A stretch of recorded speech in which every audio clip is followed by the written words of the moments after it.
மிகச்சிறந்த ஒரு தயாரிப்பாளரை உலக திரையுலகமே இழந்து தவிச்சிட்ருக்குது அப்படின்னு தான் சொல்லியாகணும். Titanic, Avatar, Avatar 2, Avatar the way of the water இந்த படங்களுக்காக ஆஸ்கார் விருது வென்ற தயாரிப்பாளரான ஜான் இலாண்டாவ் காலமாகியிருக்கிறாரு. அவருக்கு வயது 63. இயக்குனர் ஜேம்ஸ் கேமரூன் அவருடைய நீண்டகால நண்பரும் அவருடைய படங்களுடைய பிரதான தயாரிப்பாளருமான ஜான் இலாண்டாவ் புற்றுநோயால் பாதிக்கப்பட்டு 16 மாத போராட்டத்துக்கு அப்புறமா ஜூலை மாதம் 5ஆம் தேதி அன்று காலமாகியிருக்கிறாரு.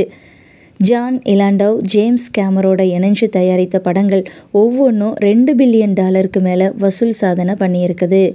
ஜான் இலாண்டாவ் 1960ஆம் ஆண்டு ஜூலை மாதம் 23ஆம் தேதி நியூயார்க்கில் பிறந்திருக்கிறாரு. அமெரிக்க ஃபிலிம் தியேட்டரை தொடங்கி படங்களை தயாரிச்சுட்டு வந்திருக்கிறாரு. இவர் பாராமவுண்டோட இணைஞ்சு கேம்பஸ் மேன் அப்படிங்கிற படம் மூலமாக 1987ஆம் ஆண்டு தயாரிப்பாளராக அறிமுகமானார். அதை தொடர்ந்து டிஸ்னியோட 2 படங்களை இணைஞ்சு தயாரிச்சிருக்கிறாரு.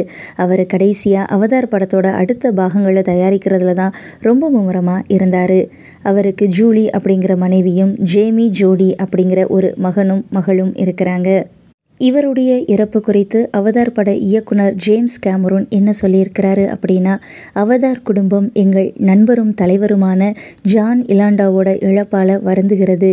அவருடைய மரபு, அவர் தயாரித்த படங்கள் மட்டுமல்ல, அவர் கட்டமைத்த அக்கறை, அயராத நுண்ணறிவு முற்றிலும் தனித்துவமானது அப்படின்னு சொல்லியிருக்கிறாங்க.